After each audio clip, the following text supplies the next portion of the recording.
Shalom Jemaat SGS. Selamat datang di YouTube Sola Gracia Solo. Apa kabar semuanya? Saya percaya saudara dalam keadaan baik dan sukacita. Jangan lupa say hi dulu buat semua orang yang udah gabung di live chat room kita. Buat teman kamu, keluarga, dan sahabat kamu yang belum gabung, masih ada beberapa menit nih buat kita telepon dan WhatsApp. Ayo buruan gabung. Nah, saya ada beberapa informasi nih untuk ibadah online umum di hari Minggu jam 7 pagi dan di hari yang sama akan diadakan ibadah Kids online jam 9 pagi di YouTube, radio, dan Spotify. Kelas 301 akan diadakan selama bulan Agustus sampai bulan September selama 8 sesi setiap hari Kamis via Zoom. Kelas ini khusus untuk pemimpin dan pelayan Tuhan. Dengan syarat sudah mengikuti kelas 101 dan 201 dan sudah melayani di Sola Gracia Solo. Pendaftaran melalui Google Form yang akan dibagikan koordinator bidang. Buat jemaat yang ingin persembahan, jemaat bisa transfer melalui BCA, OVO, atau GoPay. Silahkan melihat informasi lebih lanjut di layar kaca Anda. Dan jangan lupa follow Instagram kita di @solagraciasolo untuk memantau aktivitas kita. Saya Visual dan selamat ibadah, enjoy the service, and God bless you.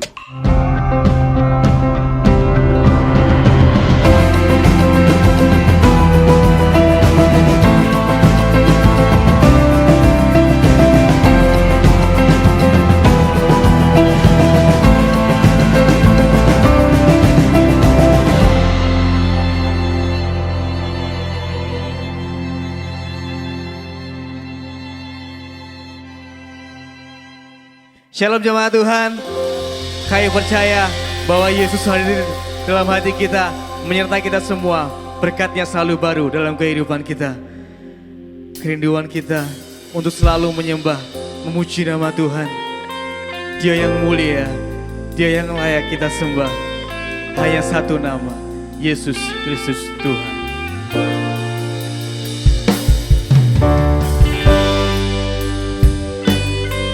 Terima kasih Tuhan.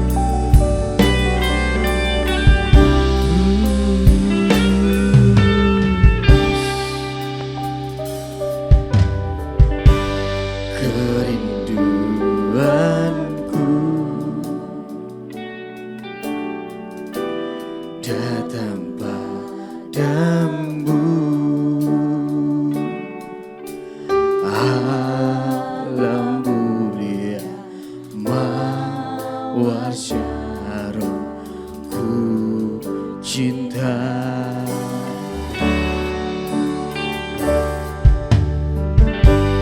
Kaulah rajaku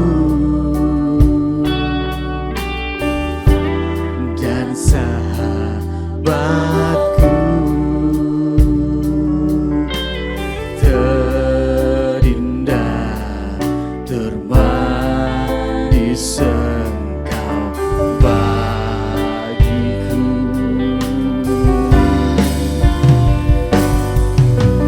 Ku sembah Kau dalam roh dan kebenaran.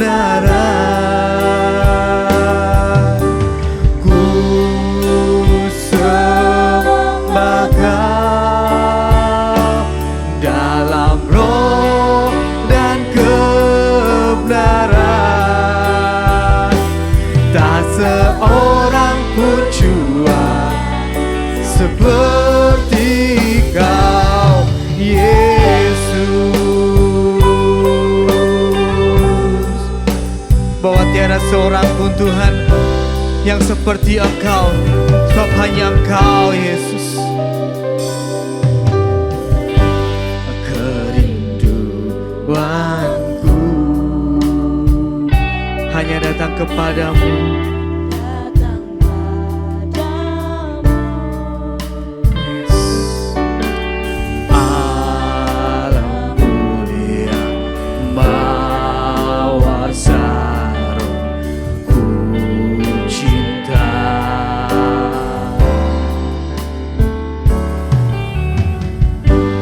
Kaulah rajaku dan sahabatku, sebab Engkau yang terindah dan termanis, Tempatnya bagiku. Kami mau menyembah-Mu Tuhan. Ku sembah Kau dalam roh dan kebenaran. Ku sembah Kau dalam roh dan kebenaran. Tak seorang pun jua seperti Kau, Yesus.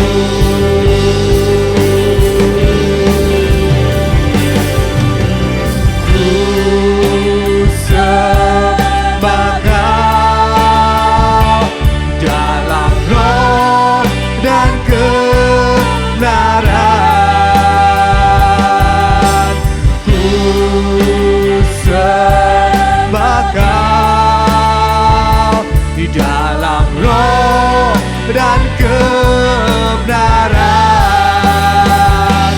Tak seorang pun jua seperti Kau, Yesus. Ku sembah Kau.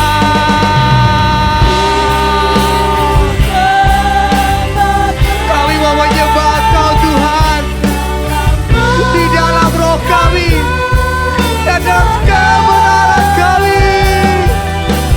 Ku sembah Kau di dalam roh dan kebenaran. Tak seorang pun jua seperti Kau, Yesus. Ku sembah Engkau Tuhan.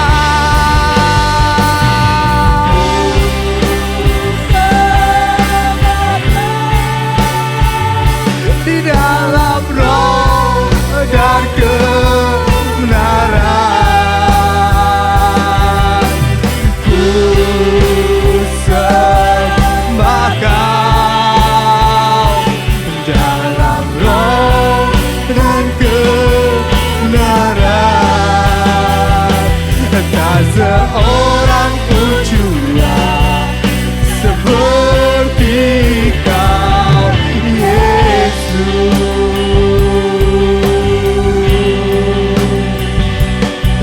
Sebab tiada seorang pun seperti Engkau Tuhan. Kami mau menyembah-Mu di dalam roh dan kebenaran kami. Hanya Engkau Tuhan. Ku sembah-Mu, kami tinggikan Yesus, Yesus, Yesus. Tiada yang lain, hanya Engkau Tuhan. Engkau yang kami sembah, kekuatan kami, perisai kami, pengharapan kami di saat kami lemah. Yesus, Yesus, Yesus, haleluya.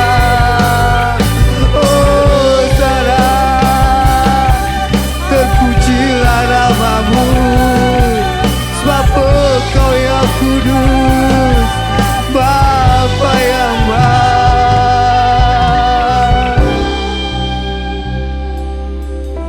Ku sembah-Mu, ku tinggikan Engkau Tuhan.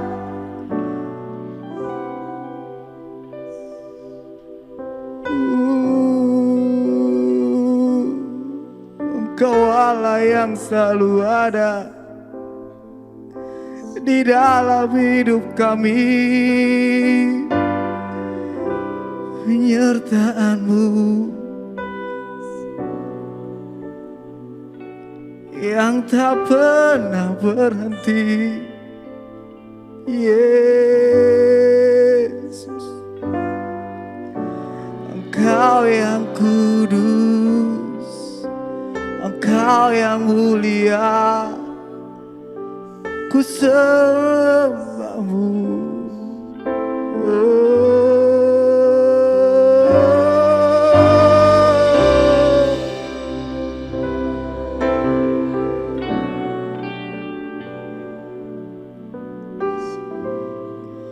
Terima kasih Yesus.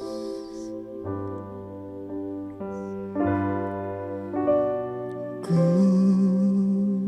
sembah Kau dalam roh dan kebenaran.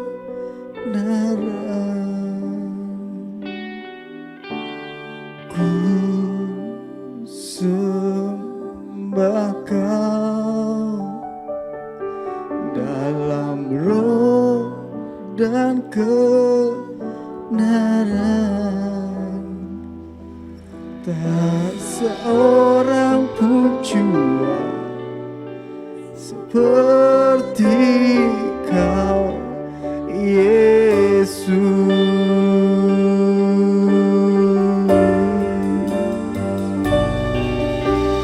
Ku sembah Kau dalam roh dan kebenaran. Ku sembah Kau di dalam roh dan kebenaran. Tak seorang pun jua seperti Kau, Yesus. Ku sembahmu. Haleluya. Dalam roh dan kebenaran, ya. Maka di dalam roh dan kebenaran, tak seorang pun jua seperti Kau, Yesus.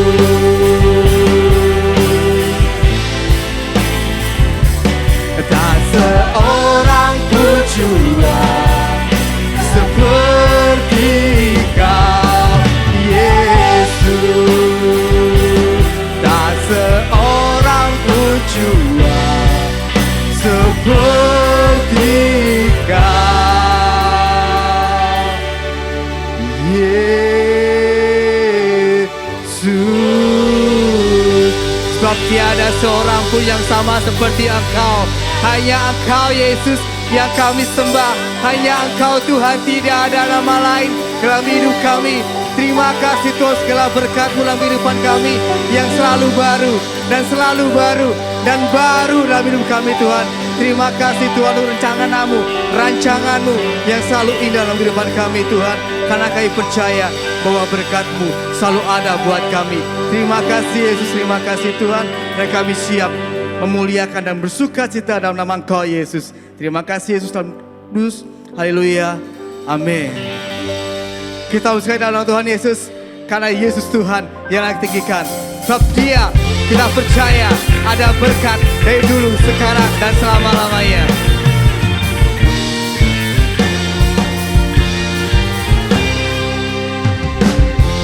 Tuhanlah kekuatan dan mazmurku,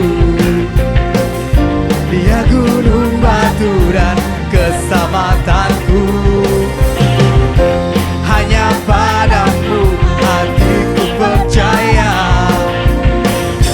Kaulah menara dan kota perlindungan. Ku selalu bersyukur sebab cinta-Mu padaku takkan pernah berubah. Hatiku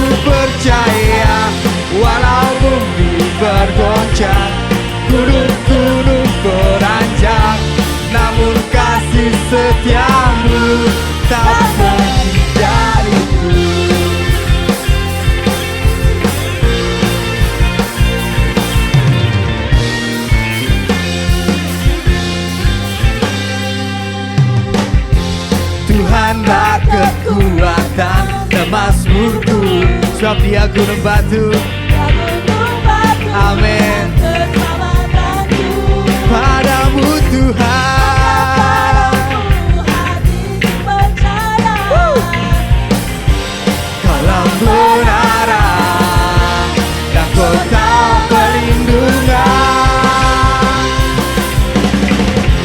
Ku mau selalu bersyukur, sebab cintaku padamu takkan pernah berubah.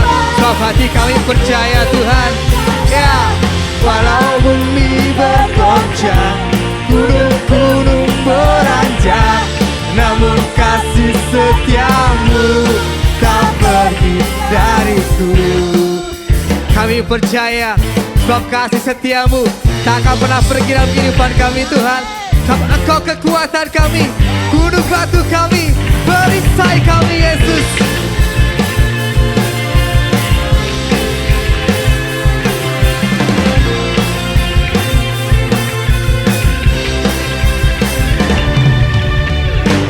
Ku mau selalu bersyukur, sebab cintamu padaku takkan pernah berubah.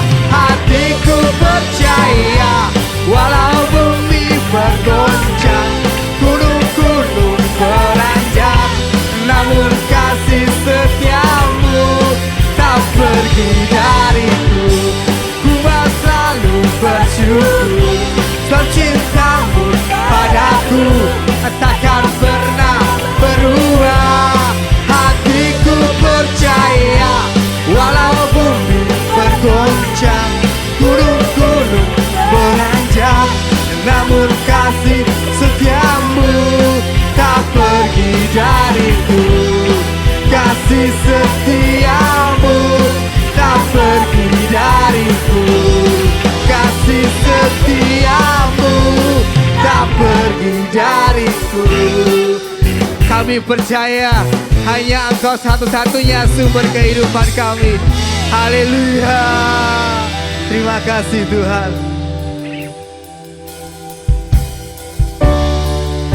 Ku bersyukur Bapa, ku bersyukur Tuhan untuk setiap kasih setiamu di dalam hidupku. Ku bersyukur, ku bersyukur Bapa, amin. Ku bersyukur Tuhan buat kasih setiamu di dalam hidupku. Ku bersyukur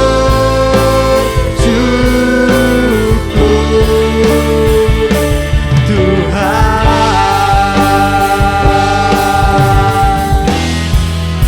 Ku bersyukur Bapa, ku bersyukur Tuhan buat kasih setiamu di dalam hidupku. Ku bersyukur, ku bersyukur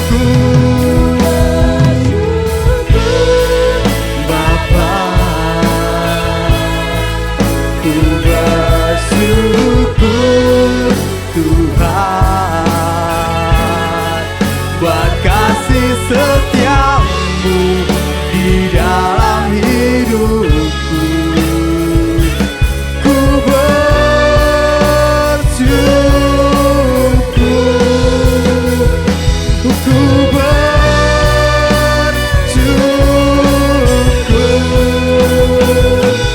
ku bersyukur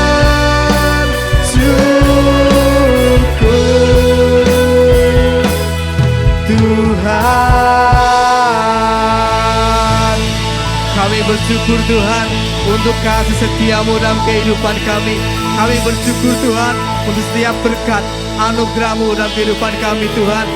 Kami siap Tuhan menerima berkat firman dari Engkau ya Yesus. Berbicara pada kami Tuhan. Jadikan kami Tuhan bukan hanya menjadi pendengar yang baik Tuhan, tapi jadi pelaku firman-Mu dalam kehidupan kami Tuhan. Dan kami siap Tuhan menabur benih Tuhan kepada saudara kami lainnya Tuhan, bisa menjadi berkat dan bermultiplikasi Tuhan dalam kehidupan kami Tuhan. Terima kasih Tuhan. Dalam setiap aspek kehidupan kami percaya Engkau yang selalu ada buat kami Tuhan. Terima kasih Yesus, dan kami bersyukur dan kami berdoa. Haleluya. Amin. Shalom Bapak Ibu, saudara sekalian, senang sekali bertemu di hari ini. Saya berharap saudara sehat dan tentu baik-baik semuanya ya. Dan hari ini kita mau belajar satu tema, 3 cara ampuh kita bermultiplikasi. 3 cara ampuh. Sebab begini, kalau kita tahu 4 multiplikasi yang kemarin, tapi saudara tidak tahu cara ampuhnya, menggerakkan cara multiplikasinya, maka yang kemarin itu cuma teori saja. Kemarin kan kita multiplikasi dalam kerohanian, kehidupan, komunitas, dan bagaimana kita bermultiplikasi dalam memberi. Nah, bagaimana cara menggerakkan ini? Bagaimana cara ampuh agar ketiga hal ini, 4 hal ini kita bisa bergerak bersama-sama. Yang pertama, the power of death, itu yang pertama. Kuasa kematian.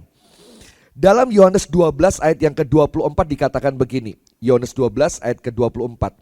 Aku berkata kepadamu, sesungguhnya jikalau biji gandum tidak jatuh ke dalam tanah dan mati. Perhatikan ayat itu menarik sekali. Biji gandum jatuh bukan di tanah, di atas tanah. Bukan seperti orang menabur biasa, enggak. Tapi dimasukkan ke dalam tanah dan mati. Itu simbol daripada Kristus yang mati sebetulnya. Seperti biji gandum yang mati. Nah akhirnya kita mencatat begitu Yesus mati, muncul Kristus yang lain. Muncul murid-muridnya yang hebat. Muncul Yusuf Arimatea, muncul Yohanes, Simon, dan lain sebagainya. Yang tadinya mereka takut dan gemetar, tiba-tiba mereka muncul luar biasa. Dan ini amazing, luar biasa sekali. Saya mau katakan begini, seperti ayat ini mengatakan bahwa jikalau biji gandum tidak mati, maka akan tetap satu. Tapi kalau biji gandum itu jatuh ke tanah dan mati, maka ia akan berbuah banyak. Alkitab berkata menghasilkan banyak buah. Artinya begini, bagaimana kita bisa bermultiplikasi? Yang pertama, miliki kuasa kematian atas kehidupan kita. Kematian selalu membawa kepada kehidupan. Dan kehidupan inilah yang akan memberkati orang. Ya, kita tahu nggak bahwa kita ada hari ini, kita hidup hari ini karena ada yang mati bagi kita. Yesus mati buat kita, tetapi ini konteksnya bukan Yesus. Ya, percaya nggak bahwa Bapak Ibu Saudara sekarang ada dan hidup hari ini karena ada banyak yang mati buat kita? Contoh, ayam mati buat kita. Betul gak? Bebek mati buat kita. Kemarin saya makan bebek. Terus sayur-sayuran dipotong, dimasak. Dengan air yang mendidih mereka siap mati loh.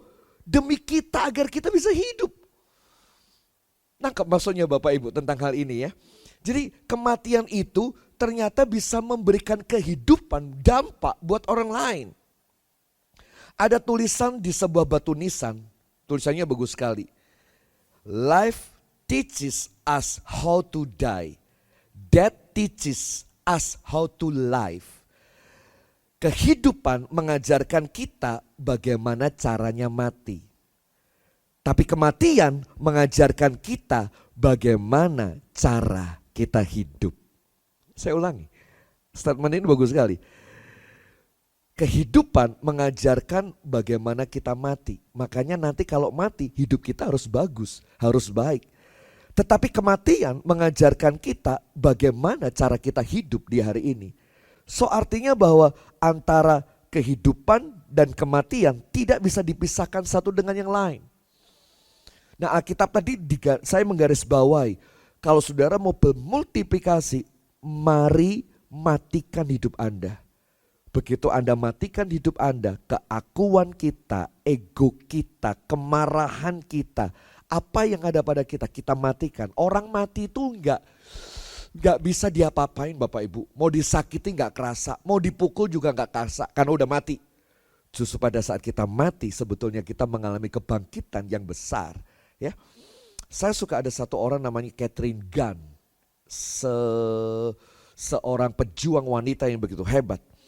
Catherine Gunn ini adalah seorang wanita yang bekerja sebagai penterjemah di markas besar komunikasi pemerintah di Inggris.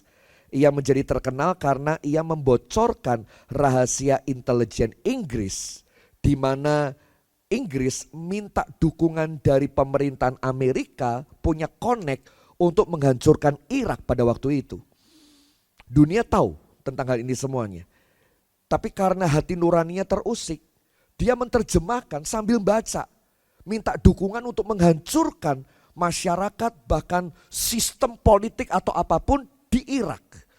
Dan wanita ini terusik. Waduh, ini kalau saya terjemahkan, saya laporkan, sekutu datang dan mereka bergerak bersama-sama, ada ribuan orang yang akan mati di depannya dia. Akhirnya dia mengambil keputusan untuk dia membocorkan akan berita ini. Dan akhirnya ia membocorkan, tapi dia pun tahu resikonya bahwa dia harus dipenjara karena membocorkan rahasia ini. Nah, ini statementnya dia yang mengingatkan kita. Do nothing and die or fight and die. Artinya tidak melakukan apa-apa dan mati, atau berjuang tapi juga mati. Saudara pilih mana? Hidup biasa-biasa tapi mati, tapi hidup berjuang lalu membesarkan orang, menjadi berkat buat orang, membuat orang bisa hidup tapi juga mati. Sebuah pilihan yang susah buat Catherine Gunn waktu itu. Tapi Catherine Gunn akhirnya memutuskan untuk mau mengambil resiko mati. Ya, apapun resikonya, mau ditangkap, mau dipenjara, ya udah gimana, itu resiko. Saya membocorkan akan semua data yang dikirim Amerika dengan Inggris sedang ingin bersekutu dan menghancurkan Irak waktu itu. Dan akhirnya benar, Catherine akhirnya dipenjara 2 tahun. Dan Irak pun tetap akhirnya dibombardir dan segala macam peperangan gak bisa dielakkan ada di sana. Kita tahu dan sejarah mencatat akan hal itu. Kematian itu luar biasa, menghasilkan kehidupan buat orang lain, dan dia menginspirasi banyak orang. Sebentar kita akan melihat satu klip di mana ada 5 misionaris muda dibantai oleh suku India, Waodani. 5 orang ini masuk ke perairan di sana dan mereka ingin memberitakan Injil. Dan apa yang terjadi? Kita akan lihat klipnya sebentar ini.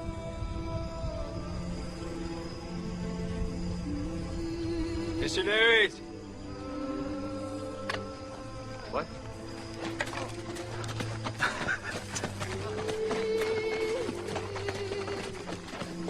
Mira Java! Mira Java!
Ini buah Lupo.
The rage in the 21st century finally led us here, down the lonely Kurerai River.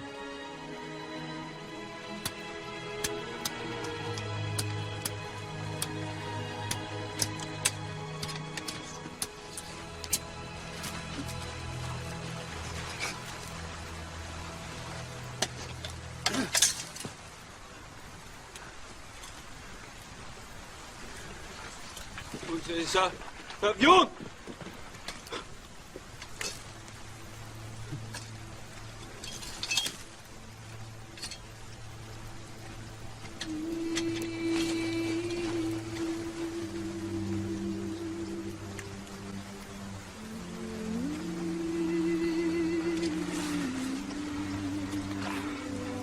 Is this it? Is this what happened?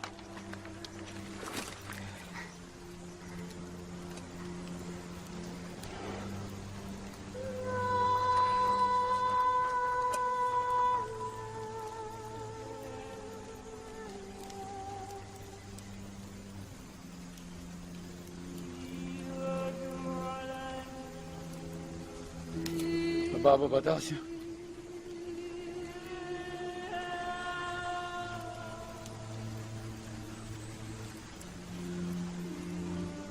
Sa waday na batataya masina.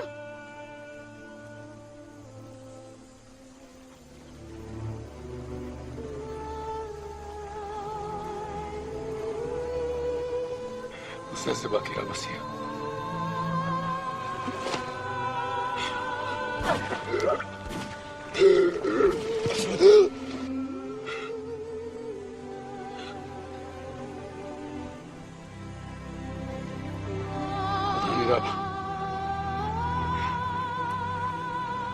Otaniraba kencha duana kinakabuya.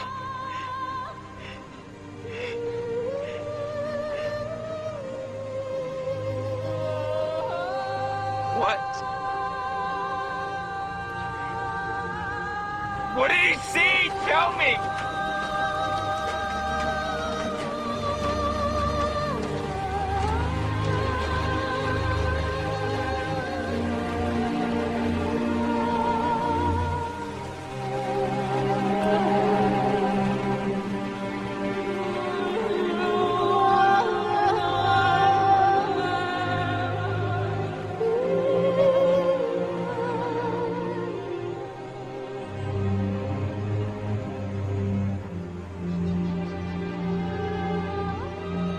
Kimoharasio Wadugida.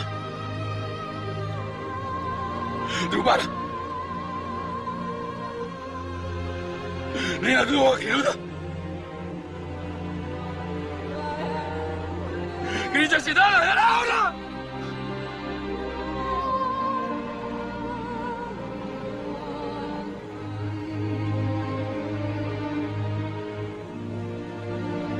Naldeu, no Kiruda!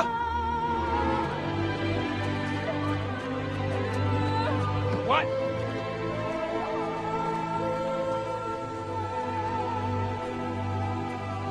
What?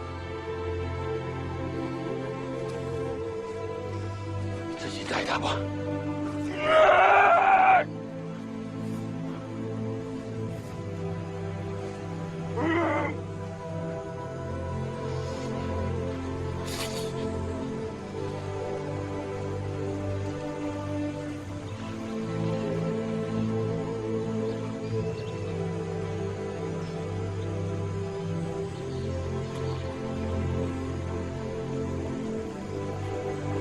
他们不在这，可哭啊！我是谁？放心。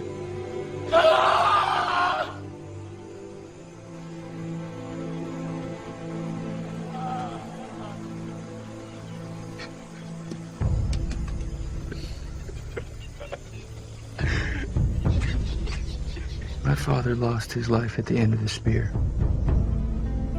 And it was at the end of the spear that Minkayani and I found ours. Oke. Klipnya luar biasa sekali. 5 orang itu sudah dibunuh. Tetapi istri-istrinya melanjutkan misinya untuk masuk ke suku India ini. Sampai ada satu anaknya akhirnya masuk ke suku itu. Dan tadi kita lihat bagaimana tombak itu sedang mau mengingatkan dia tentang bagaimana papanya yang ditombak waktu itu. Saya mau share ini Bapak Ibu. Misionaris muda tadi akhirnya mau mengampuni. Pengampunan itu gak gampang. Tapi pengampunan itu melepaskan semuanya. Kita tahu bahwa kehidupan misionaris ini akhirnya memenangkan kota, suku di Indiana, Waudani ini. Luar biasa. Kematian papanya telah membuat satu suku ini dimenangkan. Dengar baik-baik. Kematian seorang papa membuat suku itu dimenangkan. Secara manusia, anaknya ini tadi yang udah gede, dia pengen balas itu. Tetapi data dan cerita bergulir yang kita baca dari kisah ini adalah dia selalu ingat bagaimana setiap malam mamanya mendoakan suku ini. Mamanya melepaskan pengampunan buat suku ini. Mamanya berdoa dengan air mata untuk suku ini. Dan itulah yang membekas di hati anak ini. Saya mau katakan, setiap kematian akan memunculkan kehidupan. Dan itulah multiplikasi. Gak ada kata sia-sia kalau saudara harus mati hari ini. Kehidupan Anda, daging Anda, untuk melahirkan hal-hal yang hebat dalam kehidupan Anda.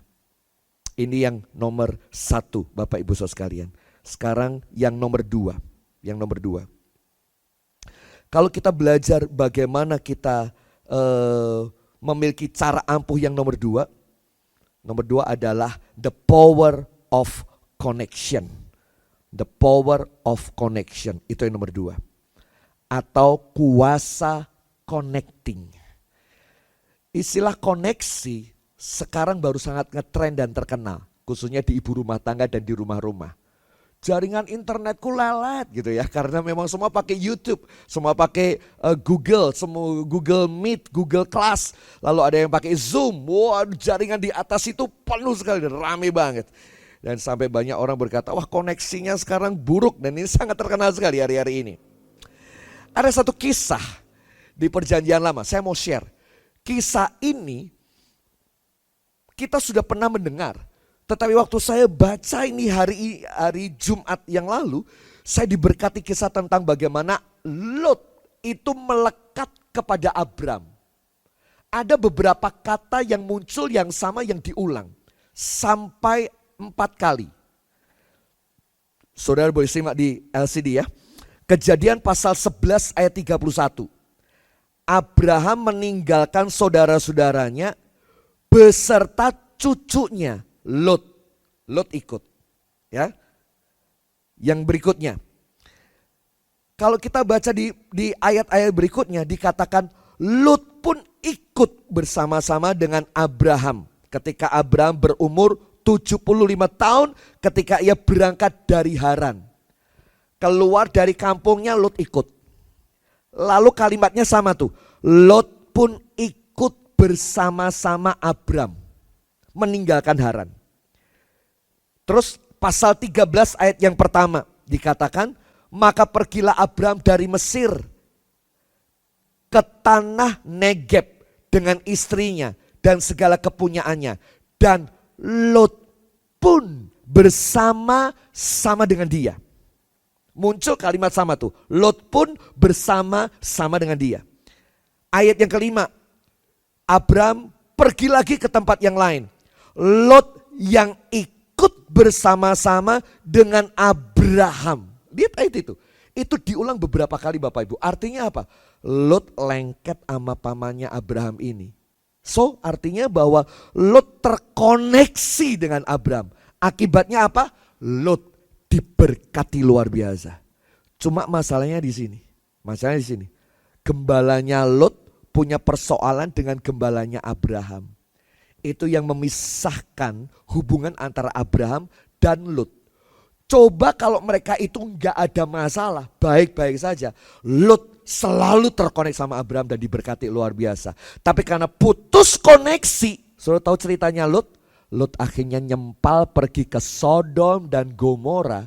Lalu hidupnya mengalami penurunan demi penurunan. Istrinya harus mati karena jadi tiang garam yang mengerikan.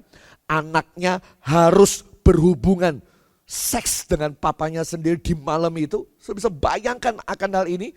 Keluarganya tiba-tiba seperti itu saat koneksi putus. Berkat putus keluarga hancur dan masa depan gak genah. Saya mau katakan begini, koneksi itu penting sekali Bapak Ibu. Setiap ada koneksi ilahi, selalu ada berkat ilahi dan penyediaan. Itu yang saya mau tekankan. Koneksi itu penting. Saya mau tekankan tentang multiplikasi sekarang. Kalau saudara baca di Yohanes 15 ayat ke-5. Akulah pokok anggur dan kamulah rantingnya. Barang siapa tinggal di dalam aku dan aku tinggal di dalam dia, ia berbuah banyak. Sebab di luar aku kamu tidak dapat berbuat apa-apa. Baca ayat itu baik-baik. Barang siapa tinggal di dalam aku dan aku di dalam dia. Ada koneksi yang tak terputus. Begitu koneksi gak terputus, penyediaan itu muncul. Saya suka terjemahnya bahasa Inggris dalam Message Bible. Dikatakan begini. You are joined with me. Keren ya. Ketika Anda bergabung kerjasama dengan saya dan saya dengan Anda. Lihat ayat itu ya. Hubungan intim dan organik. Intimate and organic, the harvest is sure to be abundantly. Ada panen dan pasti sesuatu yang melimpah akan terjadi. Saat kapan? Ada connecting. Makanya kalau kita terkonek dengan sang sumber, selalu ada abundantly. Ada kelimpahan ada di sana. Selalu. Dan ayatnya dikatakan begini selanjutnya. Spirited you cannot produce a thing. Terpisah dengan sang sumber, Anda tidak akan menghasilkan apa-apa. Ini terjemahan Message. Terjemahan Translation Passion mengatakan begini, bagus sekali. Saat Anda hidup dalam persatuan dengan Tuhan, sebagai sumber Anda, kesuburan akan mengalir. Wow. Kesuburan akan mengalir dalam persatuan dengan saya sebagai sumber Anda.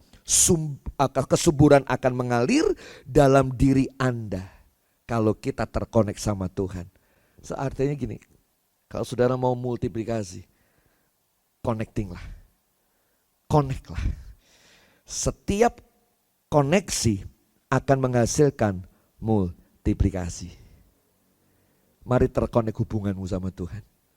Saya percaya selalu ada ide-ide yang brilian, yang luar biasa.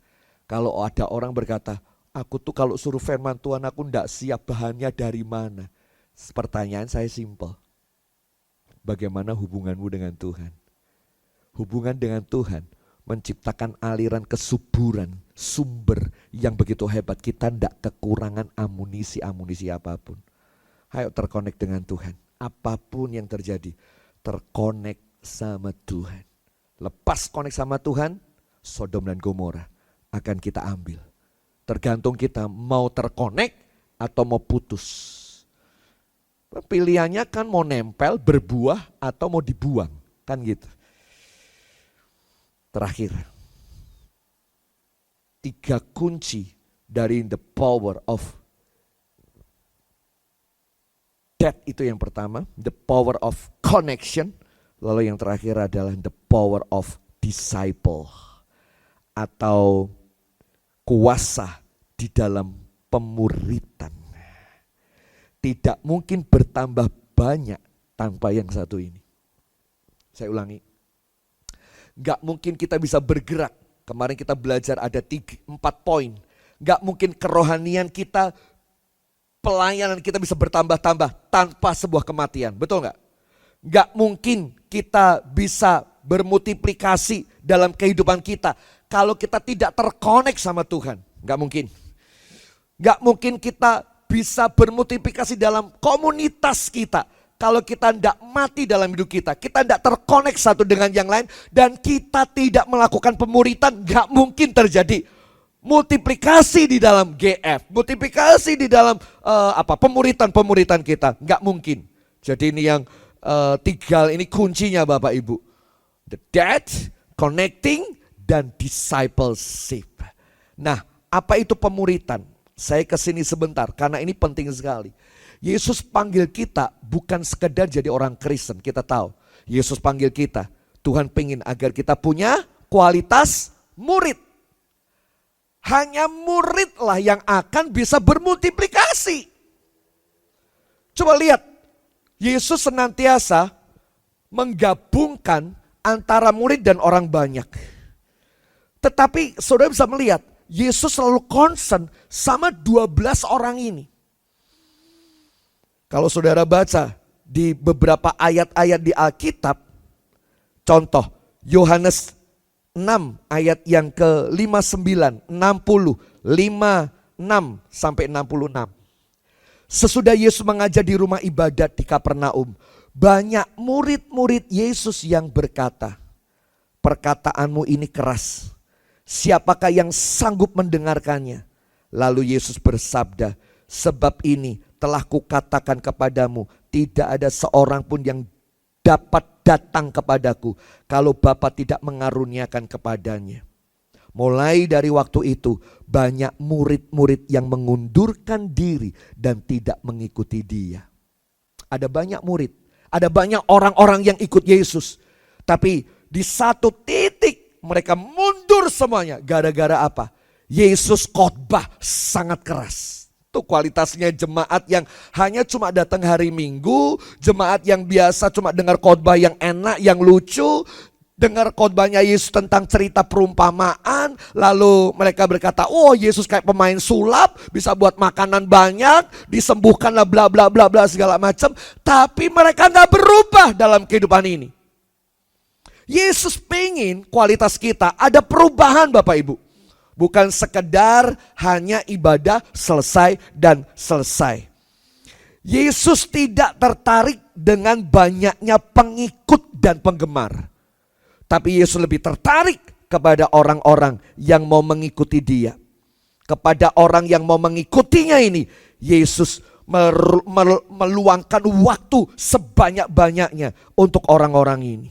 Wow, saya kira ini luar biasa sekali ya. Kalau saudara baca di Matius 4 ayat 19, saya kesini sebentar. Dikatakan begini, mari ikutlah aku dan kamu akan kujadikan penjala manusia. Menjadi murid itu bukan sebuah keharusan. Bukan sebuah istilahnya paksaan. Tuhan kan berkata marilah. Mari Nek mau ya mari, nek enggak mau ya udah. Marilah ikutlah aku. Kata ikutlah itu menarik. Saudara kalau ngerti konsep murid mengikut guru di perjanjian baru, konsepnya Yesus, itu proses pembelajarannya itu bukan di kelas, tapi pembelajarannya dalam kehidupan sehari-hari. Makanya 12 murid itu ngikut Yesus di mana Yesus berada. Tidur di sana, Yesus buat apapun selalu diikuti 12 orang ini. Mengikut itu berarti melihat, merasakan, bisa meraba dan ngerti sedalam-dalamnya. Lain sama pengikut orang banyak yang cuma datang karena makanan. Yesus kan pernah ngomong ya, kamu datang kan karena makanan. Kamu datang kan mau lihat mujizat, betul lah? Makanya begitu dia khotbah yang sedikit keras, Yohanes tadi mencatat banyak orang terpelanting dan akhirnya gak kuat. Betul gak? Banyak orang kalau dengar khotbah yang apa ya istilahnya gak enak di telinga langsung ganti channel. Itu kalau di YouTube. YouTube sekarang punya kuasa mengganti khotbah dan menghentikan khotbah loh Bapak Ibu. Lain kalau ibadah di gereja gak bisa dihentikan. Tapi kalau YouTube khotbahnya gak menyenangkan bisa diganti channelnya. Nah itu yang terjadi hari-hari ini. Dan itu udah terjadi zamannya Yesus. Begitu khotbahnya gak enak, udah mereka mundur dari Tuhan. Makanya hanya tersisa beberapa murid dan Yesus memang udah tahu dari awal. Dia tidak berorientasi kepada jumlah, tidak berorientasi kepada penggemar, follower jutaan. Tetapi semuanya hanya sekedar hosana, hosana, besok pagi ngomong salibkan dia, salibkan dia. Saudara baca baik-baik. Murid dan orang banyak itu perlakuannya beda. Perlakuan Yesus sama murid sama orang banyak itu beda. Yesus ngomong hal yang rahasia, menerjemahkan semua perumpamaan kepada murid. Tapi untuk orang banyak cuma cerita aja. Ada orang menabur, jatuh di pinggir jalan. Satu di bebatuan, satu di semak duri, satu di tanah yang subur. Sudah selesai. Mereka bubar. Tapi khusus murid, dia ngomong gini, rahasia yang tadi itu ini loh. Dikasih tahu. Dikasih tahu itu. Jadi kalau saudara jadi murid, siaplah Tuhan akan kasih rahasia-rahasia yang luar biasa. Pertanyaan saya, saudara jemaat hanya dengar khotbah atau mau jadi murid? Kalau mau jadi murid, kualitas saudara pasti kualitas mau belajar dan kualitas mau taat. Nah, kalau saya buka satu buku karangan Bill Hughes, dia mengatakan gini, Yesus menghabiskan 90% waktunya kepada murid. Saya terkejut sekali waktu saya mencoba untuk melihat akan data ini. Judul bukunya ada Jesus Christ Disciple Maker. 90% waktunya buat murid. Dia berkata gini, 17 kali dijumpai Yesus bersama dengan orang banyak. Tapi 46 kali lebih Yesus bersama dengan murid-muridnya. Bahkan begini, dengar baik-baik. Murid-murid diberi kuasa dan karunia untuk menyembuhkan, berkata-kata dalam bahasa roh, dikarunia kata hikmat, marifat, tapi orang banyak dia gak dapat apa-apa. Saudara mau jadi murid atau kategori orang banyak? Murid, dengar baik-baik, murid tidak diproduksi massal, tapi murid itu dipahat satu demi satu, sempurna lewat kesabaran dan ketekunan. Hanya cara itulah Yesus bisa memultiplikasikan dirinya dengan apa? Orientasinya bukan banyak orang tampil KKR di mana-mana. Ya memang, tapi 90% kalau kita baca di Alkitab, dia lebih banyak hidup bersama dengan murid-muridnya. Disentuh dengan sabar, tekun, diproduksi, dipahat satu persatu. Dipahat satu persatu aja, Yudas bisa kayak gitu. Saudara. Bukan Yesusnya yang salah memproduce, tapi memang Yudasnya yang tidak mau digali dan tidak mau dijadikan murid. Target saudara bukan hanya menjadi orang percaya, tapi jadi murid. Kalau saudara jadi murid, saudara pasti bisa bermultiplikasi. Tolonglah orang lain, bantulah orang lain, untuk orang lain bisa naik rohani mereka. Muridkan orang lain, sentuh kehidupan mereka, karena ada kuasa di dalam discipleship agar multiplikasi itu terjadi. Saya mau tutup dengan ini penting sekali. Gak ada kamusnya di Alkitab gereja mula-mula meledak luar biasa tanpa satu kata, pemuritan. Makanya di masa pandemik ini, saudara tidak datang ke gereja, gak apa-apa. Tapi pemuritan harus jalan. Ya, dengarkan radio kita, belajar lewat firman Allah setiap pagi. Mari kita belajar, kita disegarkan setiap pagi. Kami sedang bergerak di GF. Sekarang anak-anak sekolah minggu ada GF. Sebentar lagi lansia, UMAS akan ada GF. Saudara, kalau ada orang tua bisa kumpul di satu tempat, tapi jangan lebih dari 5. Bisa 3, bisa 4, kumpul bareng-bareng. Minta, nanti kami akan layani, kami akan datang setiap seminggu sekali. Kita pemuritan di sana, ada banyak hamba Tuhan yang siap melayani Bapak Ibu. Intinya begini, pemuritan harus jalan. Itu alat efektif memultiplikasikan akan kasih dan kuasa Kristus. 3 hal ini kita belajar. 1, the power of death. Yang kedua, the power of connection. Dan yang ketiga, the power of disciple. Saya berdoa kita bermultiplikasi dengan track ini. God bless. Tuhan Yesus memberkati. Saya undang Bapak Ibu bangkit berdiri bersama-sama dan kita akan berdoa. Bapa di surga, kami bersyukur kami boleh diingatkan kembali tentang multiplikasi. Kami menjadi jemaat yang tidak hanya diam saja hari ini. Kami mau mati dalam kehidupan kami agar ada kehidupan yang baru, bahkan bermunculan buah-buah yang banyak. Biji gandum seperti Yesus yang mati melahirkan orang-orang hebat. Biar kematian kami memunculkan orang-orang hebat pada akhirnya. Kami berdoa agar terjadi koneksi antara kami dan sang sumber pokok anggur. Sehingga kehidupan, berkat, kuasa, dan anugerah terus mengalir dan supply ilahi selalu ada. Kami menjadi Kristen yang terus berbuah. Komunitas kami mulai mau memuridkan. Kami bukan sekedar kumpul-kumpul, tapi kami mulai mengajar satu dengan yang lain. Kami menasehati satu dengan yang lain. Kami berbagi, kami menjadi teladan buat satu dengan yang lain. Kami membantu orang-orang yang baru bertobat. Kami mulai menginjil 1 dan 2, mulai memuridkan. Kami mulai menjangkau, kami mulai bergerak di sana. Justru di kondisi seperti ini kami melihat bahwa 3 hal ini akan menjadi tools yang multiplikasi akan terjadi dalam kehidupan kami lewat kematian, connecting, dan discipleship. Kami rindu ini terjadi atas kehidupan kami.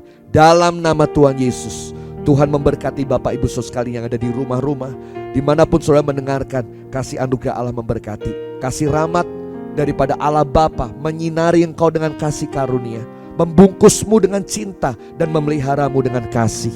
Engkau akan selalu melihat pemeliharaan dan campur tangan Tuhan atas kehidupanmu.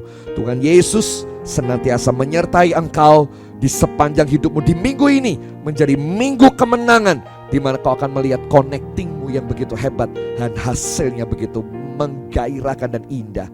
Penyertaan Roh Kudus mengurapi engkau dari hari sampai Maranatha. Tuhan Yesus datang kedua kalinya. Haleluya. Amin. Tuhan Yesus memberkati kita semuanya. God bless.